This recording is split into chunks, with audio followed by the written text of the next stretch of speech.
What I just wanted to mention was that I basically joined the Bermuda Stamp Club back in the late 60s. And that led to the Bermuda exhibitions and my meeting a lot of very, very interesting people. First of all, Maurice Ludington, who had just published his first book a few years before. And my whole collecting interest basically changed from stamps to postal history. I just felt an envelope with a cancellation and miscellaneous marks and so on was a lot more interesting than just a basic stamp. So one of the areas which I got very keen on early on in the late 60s already was Bermuda censorship. And at that point, we had every Sunday, we had a radio program talking about history, and many times the censorship was mentioned. And I ended up meeting several of the censors, or censorettes, we call them, ladies, who were still in Bermuda at that time and were still alive. Really. So I learned a lot from them. And when I did my first censorship exhibit, which would have been in the mid-1970s, 75, I met a German lady, German-born lady, I should say, who was very interested that I was doing this, and we met and got to know each other, and she turned out the subject of my next book. Her name was Gabriele Humbert. And let me just start scrolling here. So Gabriele was actually born in, I better reduce that. Can you see it all right, everybody? Yes. Okay. So she was born in Constantinople in 1898, just before the turn of the century. Her father was the German consul there. The family only spoke Greek while in Constantinople. A few years later, her father was transferred to England, and Gabriele ended up going to school in London, and for the first time actually learning German.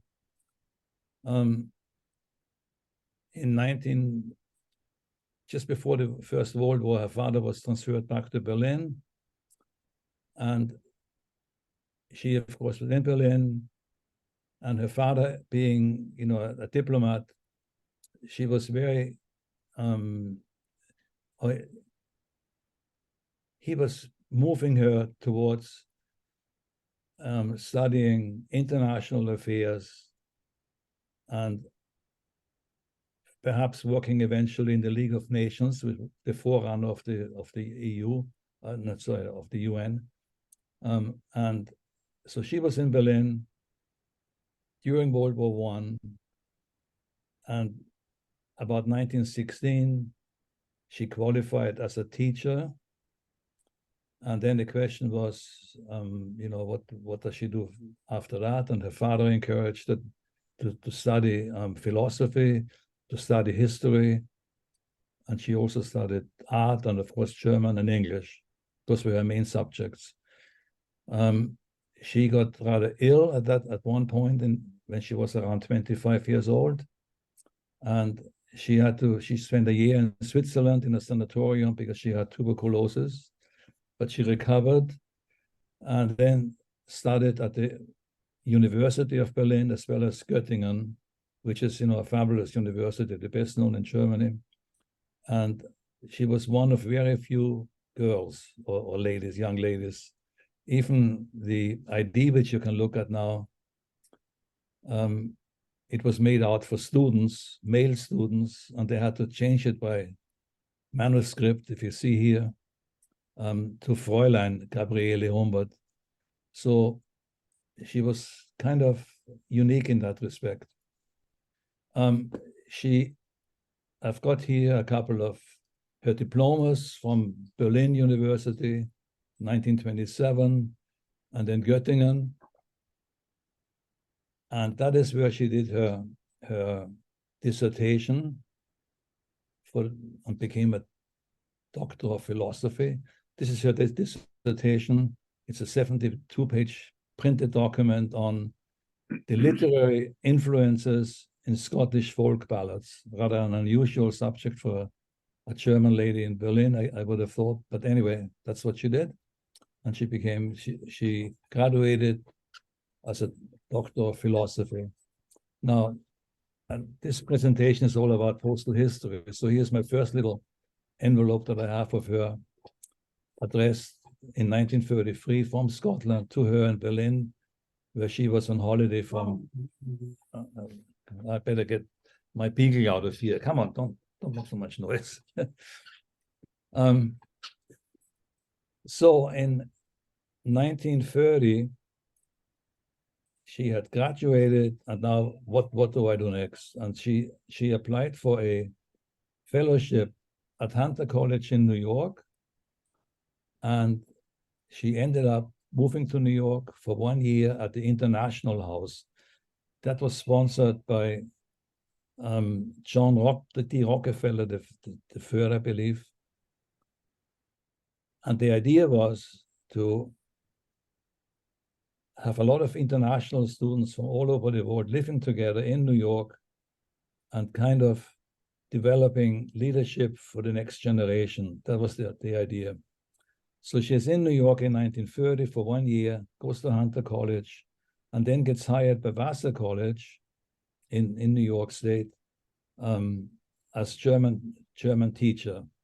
And she spent the next 7 years at Vassar teaching German. In most of the years, during the summer holiday, she went back to Germany to be with her parents, with her mother. Her father had meanwhile died in 1934.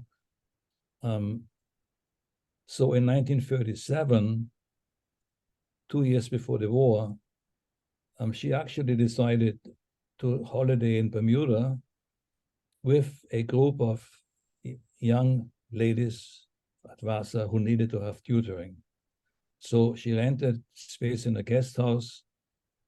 A couple of girls came with her from New York, and that's where she spent 1937, the summer holiday.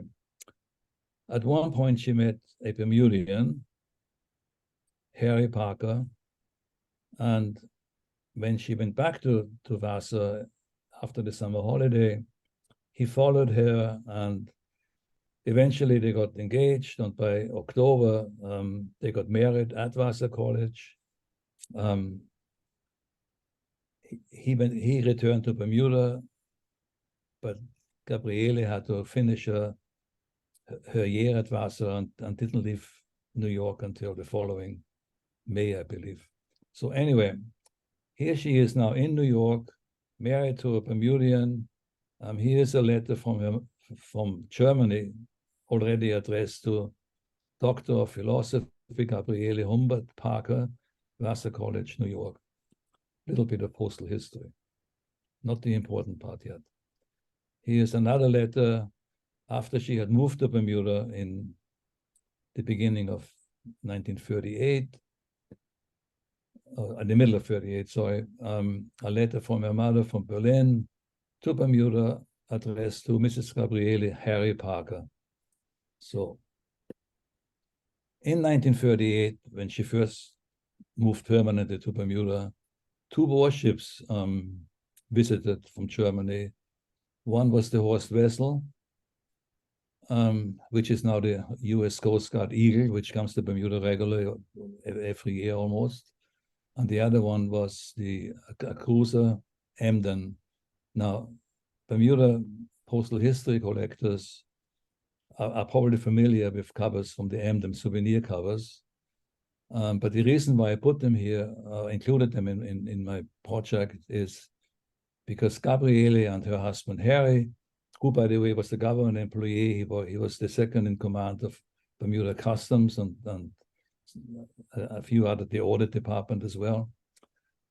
They entertained the officers of these 2 ships in 1938, and this will be of interest a little bit later in my presentation.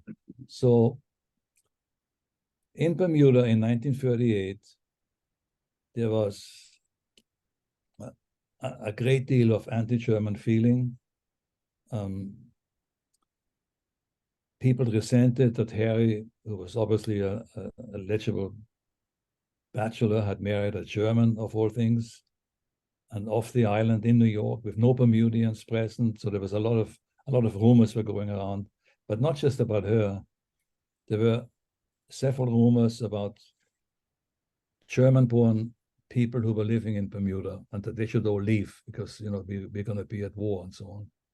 So one rumor, for example, was that the lady who was in charge of the X-ray department in a hospital was German, and that she was sent here by the Gestapo and to send death rays to the dockyard, to the Navy in dockyard, and just nonsense like that. So Gabriele decided when the war had broken out that she really wanted to change her life from being, you know, a professor of German and English and all that to being a housewife in Bermuda. What is she going to do with her life? Her education wasn't needed in Bermuda. There were no opportunities, basically. So she decided, she had always been interested in art. Her grandmother had painted, her mother was painting. And she decided to go to New York and study for a period art in New York. She did that in the beginning of 1940. She went back and forth on the steamship Roosevelt. She came back early in the summer of 1940, and before the bad feeling about German-born people in Bermuda, she was interned.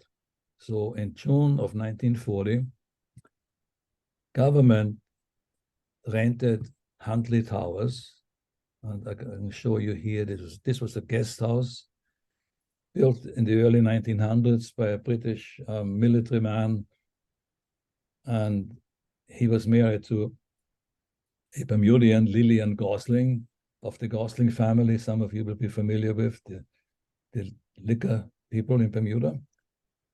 And this was just a family home. Now, Lillian turned out to be a little bit of a nag, apparently, and he added the towers.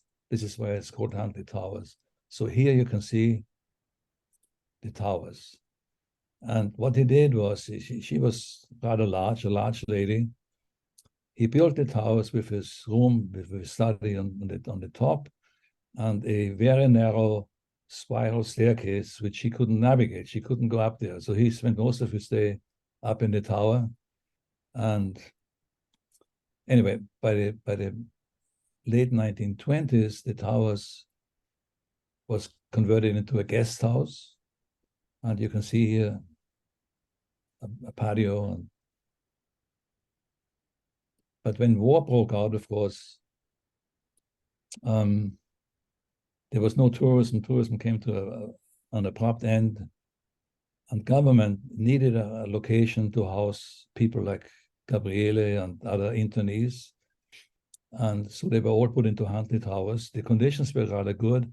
They all had their own room with adjoining bathroom, and, you know, the grounds were very nice. But there were only about 14 rooms, so it was good enough for the beginning, because they only interned about a dozen people initially in the middle of 1940, but then more and more people were taken off ships and they needed accommodation. And we'll talk more about this in a minute. So here's Gabriele. Her husband is working for government in Hamilton, in town. She is now in a guest house in Paget, across the harbor. And when I met her and she realized I was studying censorship, she actually gave me a whole bunch of letters, including her first one, which she wrote from Huntley Towers to her husband. It's obviously went through censorship. It didn't go through the post office. So it was probably hand-delivered by the guards, the Volunteer Rifle Corps, who were guarding it. So that's a rather unique cover, one of my favorite in my collection. And this is just part of her letter. So she says here, on June the 25th, "Harry, my love, when will we be allowed to see each other?" Because for about a week or so, they couldn't see each other. So now a little bit of postal history. this is the first letter that Harry sent to her. So it went through the same censorship, same CL1 censor label like the other one. But this one I went through the post office. So he obviously stuck it in the mail. And how was the mail handled? That's always interested me. And she gave me quite a few of these letters, and others I managed to buy since, or found them on the internet or whatever. So here's a letter addressed to her, still at her house, which was Ocean View, further down in Paget. And this letter, mailed in July, she was already in Huntley Towers, obviously, was censored by, with a CM21, number 42 censor. There was no real consistency on this, I find, because some of them were handled by, well, this one, for example, was opened and sealed with a CL2 label, number 64. This letter was sent in August. So this was already addressed to Huntley Towers by a friend Alma from the Wasser. Another one mailed in December of 1940. Now it's sealed with a brown paper tape. I don't know whether they ran out of censor labels at that point, but that's rather unusual, with the censor mark number 35, which is a really scarce one. Another letter mailed in December is now censored by the Imperial Censorship people. So this is the group from England who censored the transit mail in Bermuda, censor 752. And a letter to one of her fellow internees, Ingrid Hager, censored by a Bermudian censor, terminal censor number, with a CL3 label. Another letter to a fellow internee, a Frenchman at Huntley Towers.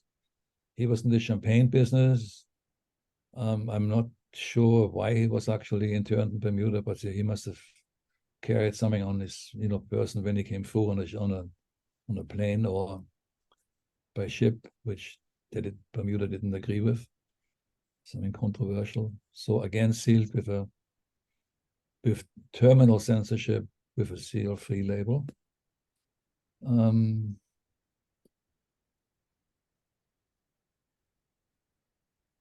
Then some of the letters to her and from her were actually censored at the post office with the CL4 and 9. These were post office people.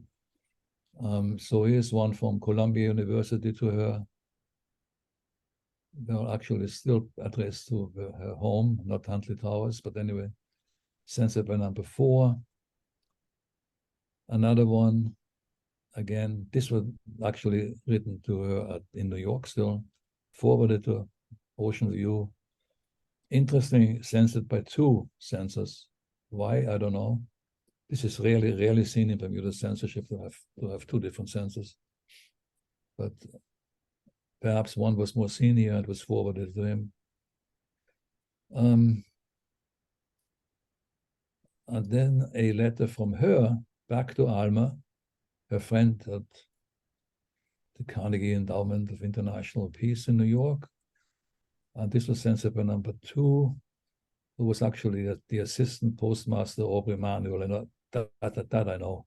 These 2 haven't been identified, who was where. Rather interesting, one of my other favorite letters. When Bermuda censored all the transit mail, a lot of German companies sent the mail via Russia. They weren't in the war with Russia yet. And via Siberia to Japan and that way to the United States. And this was just some printed matter addressed to her at Vassar College, long after she had left, obviously. And they forwarded it to her at Berry Hill still. And that was censored in Bermuda. So this is the only letter that I know of that went from Germany via Siberia, first to the States, and then, of course, forwarded to Bermuda. So this is rather unique. Now, in my research, my recent research now, I've been concentrating on how was the mail handled locally. And these two memos kind of tell the story a little bit. So here is the chief censor. It's addressed to the chief censor by the Postmaster General, Philip Stanley Ingham. He was a military man in World War I. This is an aside. But he has now gotten hold of a letter addressed in a bag from the Imperial Censorship Detachment, the international group from England. And in that bag, apparently, is an Internees mail letter, which was supposed to be censored, possibly censored anyway. And Lieutenant Sperling of the Bermuda Volunteer Rifle Corps forwarded the letter now to the chief censor for explanation. So this shows a little bit how the mail was handled. Another memo I came across was actually to the defense security officer at the Princess Hotel, which is where the mail was censored. And here he is saying he found a letter, or he questioned two letters which Gabriele Parker, who is now interned, addressed to the governor of Bermuda and to her lawyer, James Spearman at Coniston and Spearman, a well-known law firm. And another letter from Ingrid Hager addressed to another internee. And he just questioned the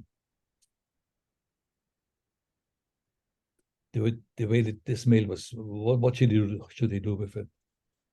So it's rather interesting from a postal history perspective. So then Gabriele was very, very, very talented. She wrote plays, she wrote, as we know, the dissertation for her doctorate. And when she was interned for like 3 weeks, she decided to write a poem about being interned. And it's rather fun, actually.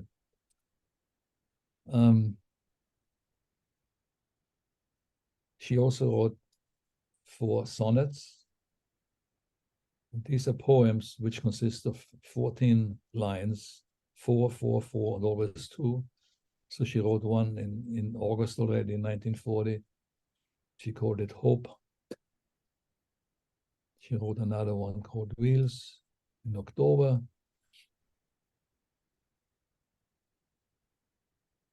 One about being a prisoner, so prisoner of war, again in October.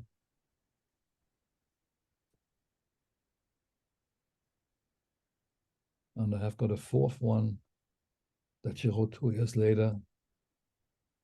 So here she's already been interned now for 2 years almost. But that's just to show you her sort of background. She kept carbon copies of all of her correspondence, and she kept all of her incoming correspondence. And it's phenomenal because I should mention this first of all. When I knew her in the mid-1970s, she was then in the mid-70s. She was basically an artist. She produced dozens and dozens, actually hundreds of paintings of Bermuda, of still lifes, of portraits, of flowers. That was just her life. It changed totally from being a professor of English and German to a Bermudian housewife, basically. But when she died in 1980, her husband, Harry, gave a year later, I met him on the street one day, and I asked him, if Gabriele had left any diaries or so of her time in Huntley Towers, and that I would be very interested in seeing them. And he said, well, it's too bad. I've given all of her documents to the Bermuda archives. So I was, of course, really keen on seeing the stuff, and went to the Bermuda archives at the time. And they said, oh, we're very sorry, but all of this has been sealed for 50 years. And the reason given was that should there be some living relatives still, they didn't want anything to be public before they're all dead. So I waited a long, long time. But earlier last year, 2023, so now we're in 24, I went back to the archives about 6 months ago, and I said to them, look, it's been 42 years since you've had this stuff, 43 almost. I know it's 50 years, but I'm not getting any younger. I don't know how long I'm going to be around, and I would really like to study this. And then, well, we'll have a meeting about it. And had a meeting, and lo and behold, I get a phone call. You are fine to check it all out. When can you come in? So that was like Christmas, an early Christmas for me. But I went in, and to my absolute shock, there were 14 large archive boxes of just the documents, 14 boxes. So I went in for about a month every day for about 3 hours. And they made photocopies of anything I wanted to photocopy.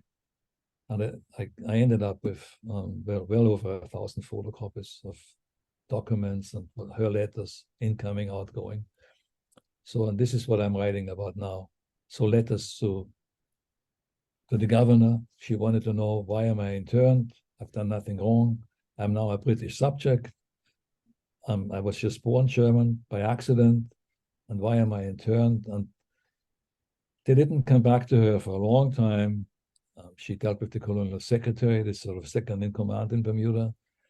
And finally, they made a statement and said, you are being interned for your own protection because your husband, Harry, can't take care of you during his working hours. That was the official statement from government. So she accepted it because that was the law. And anyway, she was now in hunted hours. A year later, she wrote a song, a lock-up anniversary song, which they all sang, which is rather funny. And shortly thereafter, her friend Ingrid, another German internee, German-born internee, she had a birthday, and Gabriele wrote a birthday song for her, and it's quite funny. But Ingrid was released. She actually was married to a Canadian, and she was released long before Gabriele. So, but they stayed in touch by mail, and it was kind of cute. I found a letter from Ingrid to Gabriele in Huntley Towers in January 1942, and she wrote, I'm so much alone that I often wish to be back in Huntley Towers and have tea and readings in the afternoon. So they obviously had a decent enough time in Huntley Towers.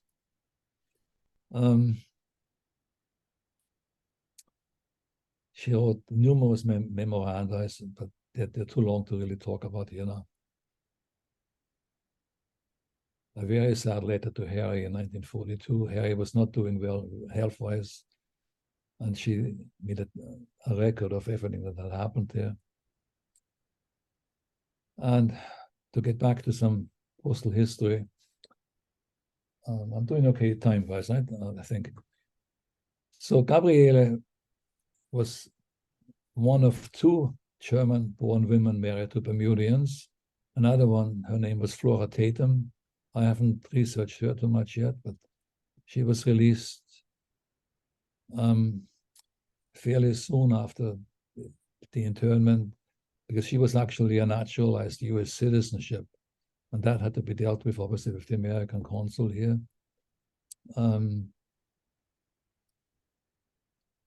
But some of the other internees now. Now, in my other book, I wrote a little bit about a chap called Cornelius Wout.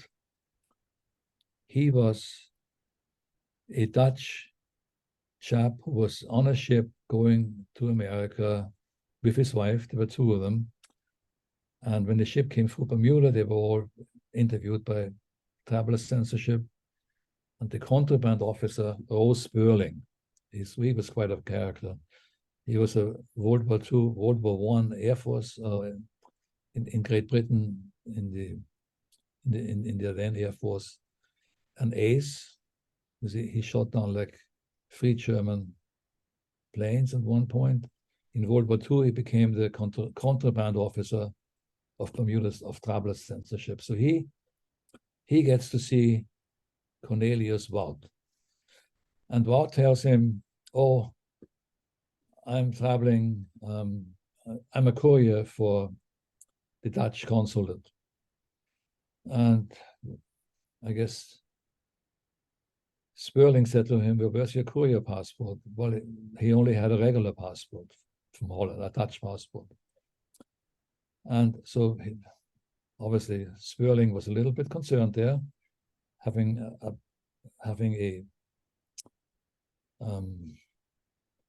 letters which he considered diplomatic mail and have been immune for censorship, but not the documents he required.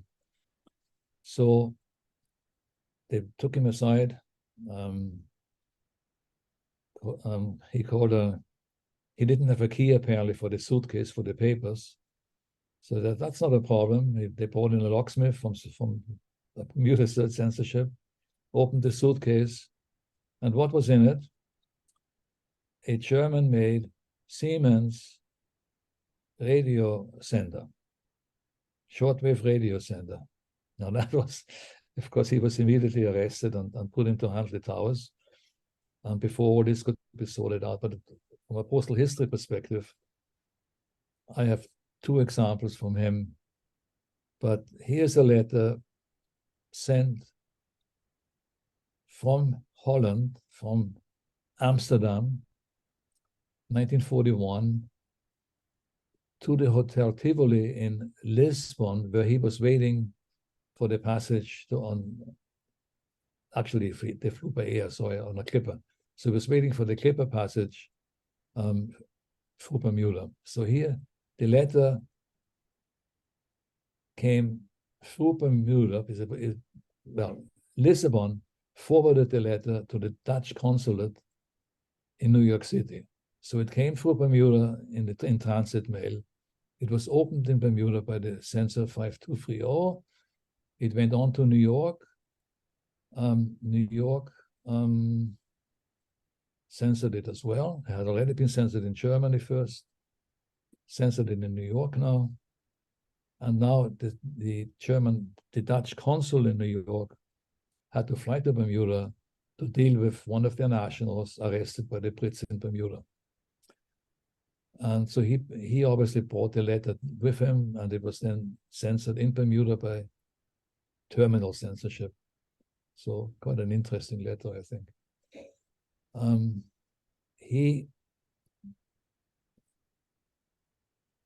His wife continued on the flight, so she lands in New York. Her husband is arrested in Bermuda in Huntley Towers, and she now sends a letter to the Dutch consulate in New York City regarding her status. She was there with no money. And so this is the life, this is the letter, so this is the letter sent by him regarding his wife to New York. So this is how the mail was handled now here. You can see it went to the Colonial Secretary's office. This is the second highest person in running Bermuda. And he is now dealing with this particular situation. So all these letters were recorded by censorship. You can see it here. Terminal mail, censor number, the date, and so on. Deputy Assistant Censor was Examiner 201, which we saw on, this would have been one of the scope here. So let's get on with that. So Wout was eventually released and settled in Asia, in the Dutch East Indies. And Gabriele and he were in touch by mail for a long time, well into the 1950s. Quite interesting. Another example of a fellow internee at Huntley Towers was Carl Larsen. He was Danish, and he was a steward at the Royal Bermuda Yacht Club before the war. He made a big mistake at a function at the Hotel Langton, where the Brits and the Americans had a big dinner and so on. And at the end of it, they played God Save the King and the US national anthem. And Larsen jumped up, kicked his heels, raised his glass, gave the Nazi salute, and shouted Heil Hitler. So he was immediately arrested, put into Huntly Tower. He was fined £25 in police court and put into Huntly Tower. So he was another fellow prisoner. I showed this in an earlier Bermuda post a year or so ago. So he actually managed to get hold of stationery from Huntly Towers. He must have found it there, maybe in his room or something. But here's another letter from Huntly Towers to his boss, the secretary of the Royal Bermuda Yacht Club. And this was opened by censorship, terminal censorship with a CL2 label. Now, before all of this happened, in December of 1939, Bermuda was setting up censorship, and they were looking for linguists locally who could read the, letters going back and forth. And they advertised it in the Royal Gazette, and he actually sent a letter to the colonial secretary offering his services to translate Danish, Norwegian, and Swedish, or any other assistance if so wanted. A year later, he's arrested and in Huntly Towers,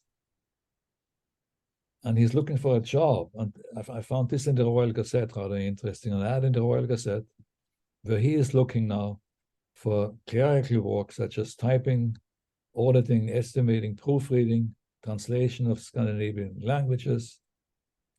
And it's a help wanted ad, and you should apply to Major Earl, the commandant of Huntly Towers. So it's rather ironic that they could do all this, being actually in prison. But nothing to do with postal history. But another sort of interesting side thing was the case of the Woods family. Otto Woods and his wife, we don't know whether he was Austrian or German, because he came from the Kleinwassertal, which you can only access from Germany, but it's part of Austria. So he was considered Austrian by some and German by others. But he was put into Huntly Towers with his wife. And I found this interesting letter to the editor in the Royal Gazette, and it mentions how they're living, like kings, and all the luxury they have at Huntly Towers.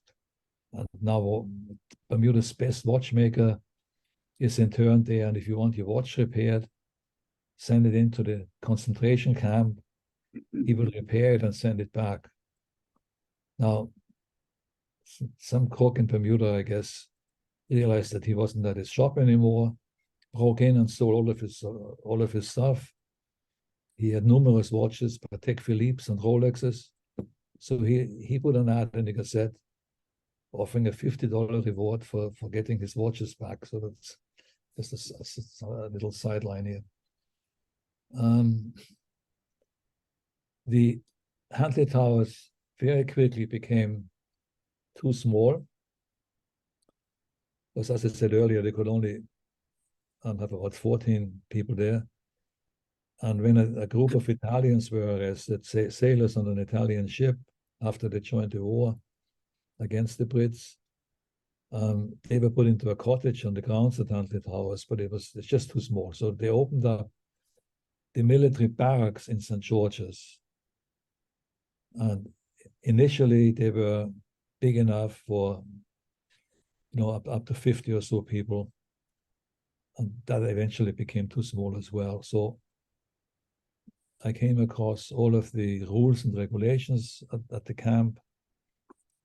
So the barracks ended up accommodating up to 40 females, and the men were moved to Patchett Island, which is in St. George's Harbor. And there's a fort on there going back to 100 years or so. Fort Cunningham. And they could have up to about 50 males in Fort Cunningham. Now, I found in the archives some really interesting stuff about discipline in the camps, the regulations, standing orders. I retyped them all.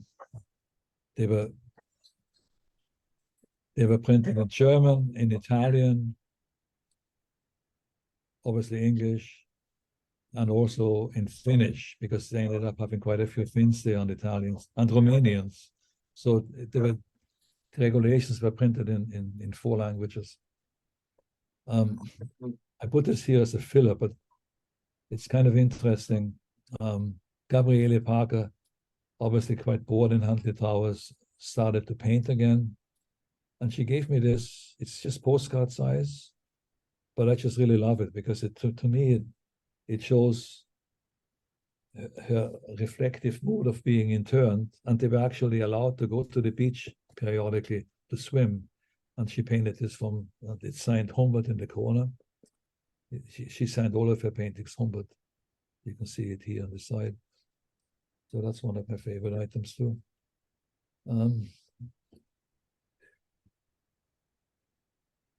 So all of this has to do with the internment. Now we get very quickly to a major incident when this ship, a Spanish ship, was on its way from America, which was still neutral, to Spain, which was neutral. So a neutral ship in the Atlantic, but they were carrying the naval attaché from Washington, Admiral Leys. So the British Navy brought the ship into harbor. Everybody had to come off. They were all interviewed. And it turned out that there were over 100 Germans on board. And 20 odd of them were considered pro-Nazi, etc., and interned.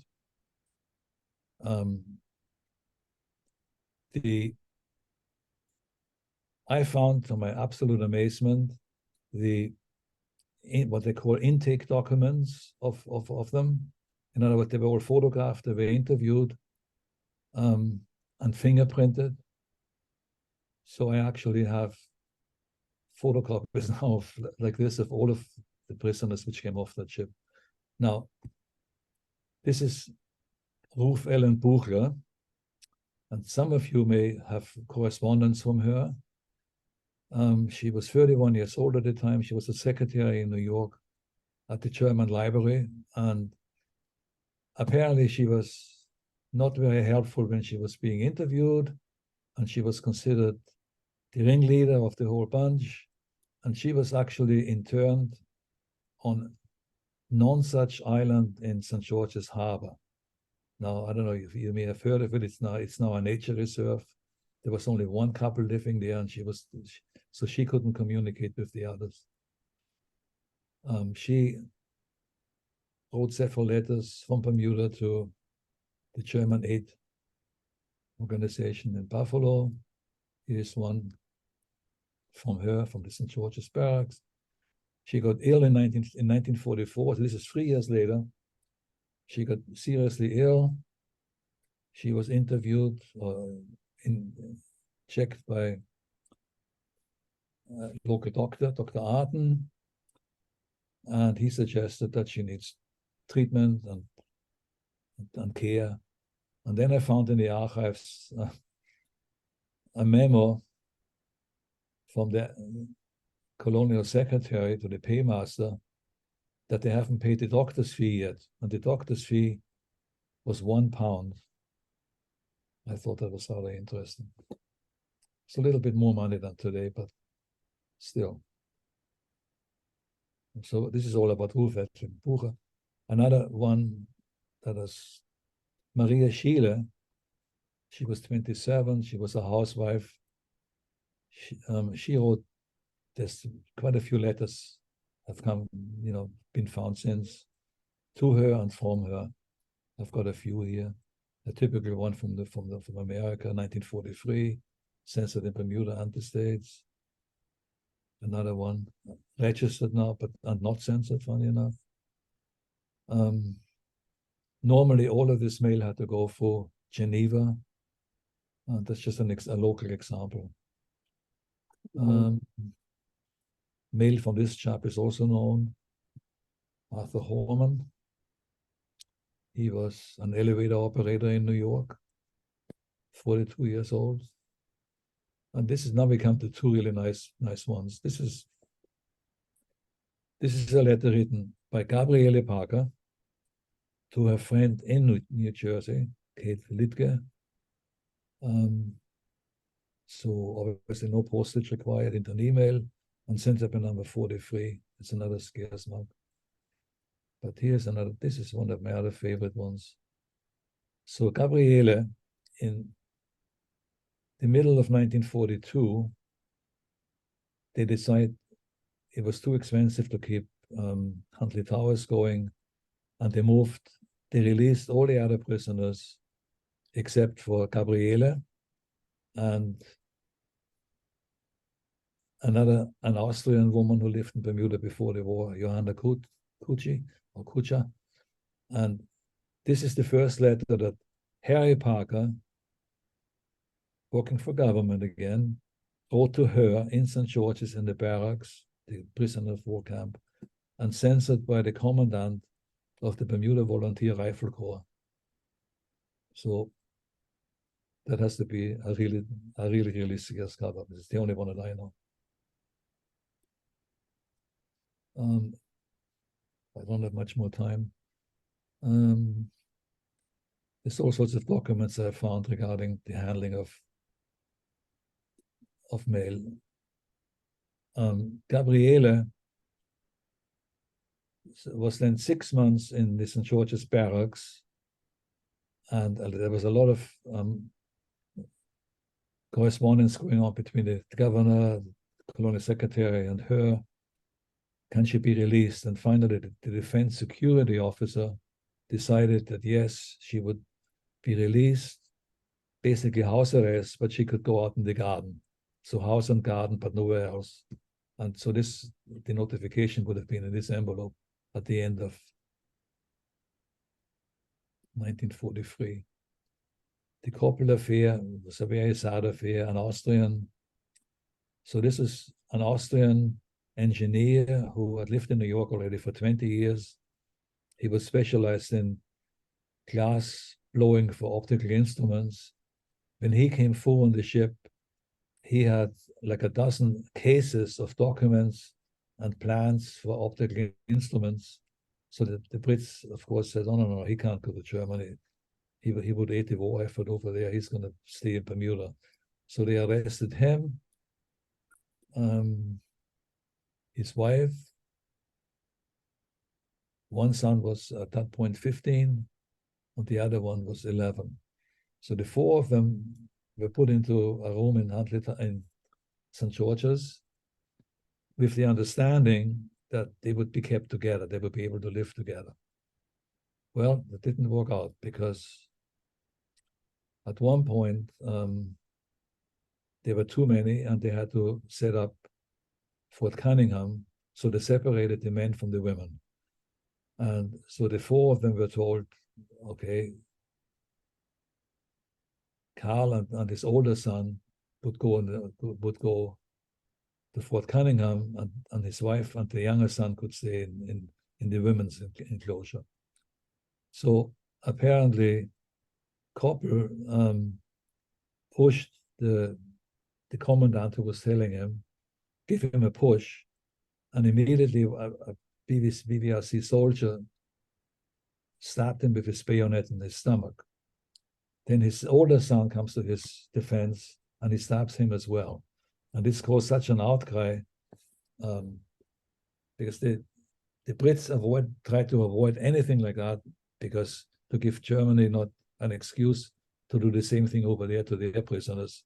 So in the end, where did I have that? Oh, here.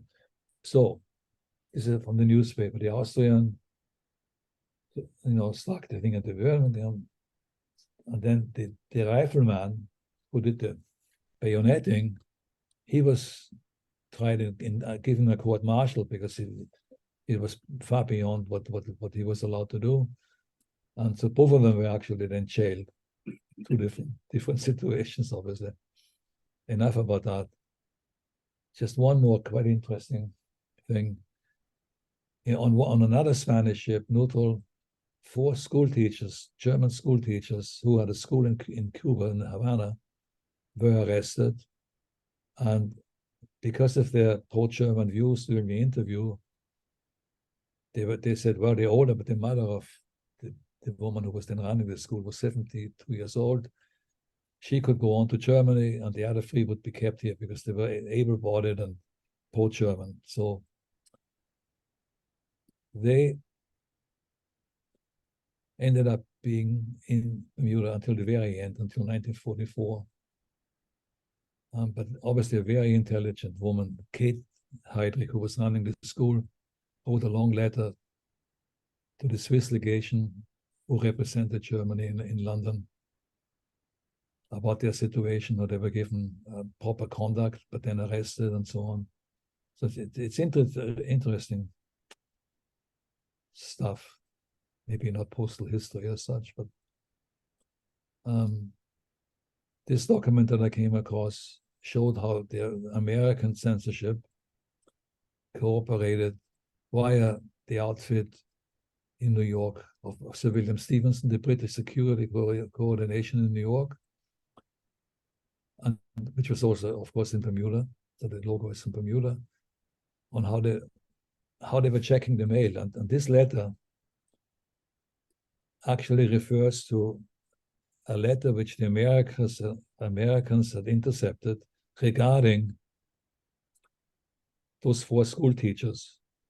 So this woman here in Cuba wrote a letter to Mrs. Edmund Gibbons, who was the wife of the fellow at Gibbons Company in Bermuda, in government as well, talking about the 4 school teachers. And it shows the coordination between US censorship and Bermuda censorship and the government of Bermuda. Quite interesting. Now, I will stop in a minute, but this is a letter written by, again, Kate Heydrich, who was the top of the school, the headmistress or whatever you would call her. And this is where it gets really curious. So here is a letter from her, from the St. George's Barracks. Okay, censored in Bermuda by number 22 as usual. Franked with the 2-shilling rate to Europe. Airmail. But how did it get there? It's not postmarked. There was no postal connection between Germany and Bermuda. All the other letters had to go through the Red Cross in Geneva. Yet this letter went from Bermuda to Germany. There's German censorship.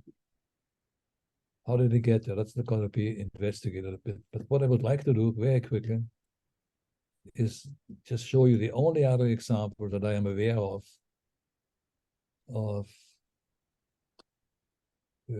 are you here? No, can't do it. I've got all your pictures up here.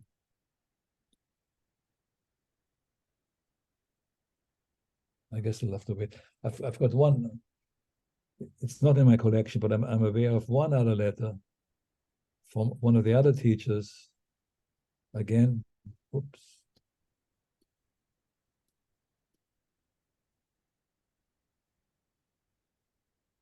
Similar letter, frank like this, but censored in Italy with a dummy cancellation on the stamp.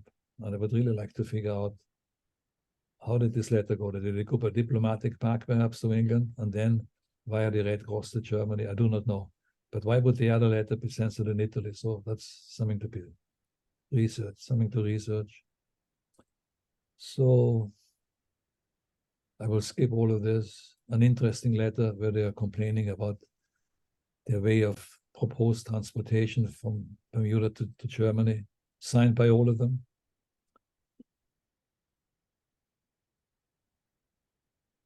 And then Oh, I'm just looking for some postal history stuff for the finish. Gabriele also gave me letters or envelopes that she had received after the war. These are quite interesting. These are from Berlin, from her family. This is her from her mother, Gabriele Humbert also. From Berlin, posted with stamps of the joint issue by the American, British, and Soviet occupiers. And then at one point, when the mark changed to German marks, obviously the stamps were worth a lot less in the original valuation. Here's another letter still with the general stamps from the occupiers. But then at one point, the Russian zone overprinted the stamps. You see 3 of them here, and only they were valid. So there's Gabriele's mother again, sending a letter using the old stamps. Per regulation, they circled them and said ungültig or invalid. Send it back to her, and she had to, buy the new stamps. But quite interesting how the mail was handled after the war. And there probably isn't very much material between Berlin and Bermuda like that. So after the war, Gabriele and her husband moved to Fiji. He gets appointed chief customs officer in Egypt. They lived there for 2 years. She started an art society right away. She gave numerous talks after the war in Bermuda, and I'm just transcribing many of them on all sorts of different subjects. She started a philosophical society in Bermuda. Here she is she would have been in her 50s now, with her paintings and all of her books. She was a highly intelligent lady. She started a gallery in her home. That's from one exhibition. She had over 150 paintings there. She edited a tourist guide that some of you may know of. As a matter of fact, she edited the last version in 1979, and she died a year later. Her husband then had a relationship with a lady from Canada in the mid-80s, a few years after Gabriele died, remarried, sold the house in Bermuda, and his second wife didn't like any of the paintings of Gabriele's. Oops. I thought I had one here.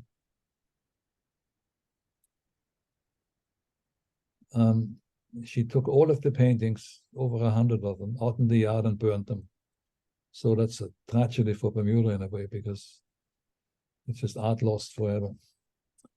My last word, and it's 6 o'clock, 5 o'clock your time. A quick word about her father-in-law. He was Dr. Rudolf Parker, who moved to St. George's at one point, rented a room above the White Horse Inn. He dealt with his patients in there. He slept there. It's just one room. But in 1940, he was appointed port health officer, and he was paid 25 shillings for each ship that he had to inspect, whether it needed quarantine or not. So 25 shillings per ship that he had to go on. Well, within a month, the bill was 18 pounds. And a month later, I think by April, it was 30 pounds. So Dr. Henry Wilkinson, the director of health in Bermuda, wrote him a letter saying, that's too much money. You've got to agree to a monthly salary rather than get paid per ship. And Dr. Parker didn't agree with that, continued doing his ship thing, but never got paid. So when the whole thing came to a head, they fired him. But at that point, he was owed 1,433 pounds, which means he inspected over 1,100 ships, actually. But that's what can happen during wartime, I guess. He was just fired. He was such a character. Everybody knew him. his mail is an envelope address from the States to him. Dr. Parker, St. George's, Bermuda. Everybody knew where to find him. There's even one from the, I guess, Kindley, of the American base, to Dr. Parker. And that's the last thing I will say about him. There was also the police had set up a careless talk department where people were being checked when they were talking about the war or possibly giving away secrets and so on. For example, at Belmont Manor Hotel, the pilots were being spied on what they were talking about, the pilots who came forward on the Clippers. But anyway, Dr. Parker was known to, be very sociable and so on. And the statement regarding him read, "It is known, of course, that this gentleman is certainly too indiscreet to hold the office of Port Health Officer in wartime. And his impending departure will undoubtedly remove a well-meaning babbler, but mischievous danger in St. George's." So that's about Gabriele Parker's father-in-law. Gabriele herself died in 1980, as I mentioned, 81 years old, and Harry died in 1989 in Canada. And that's it for my presentation. I took too long, I'm afraid. Horst, thank you very much. I appreciate you coming in and sharing this wonderful presentation. Very interesting. And I'm going to go ahead and stop the recording here. I'll talk to Nigel later about what we want to do this one, but this, hopefully, if you're interested in this, I will have saved this as a video so we can look at this later. So I'm stopping recording now.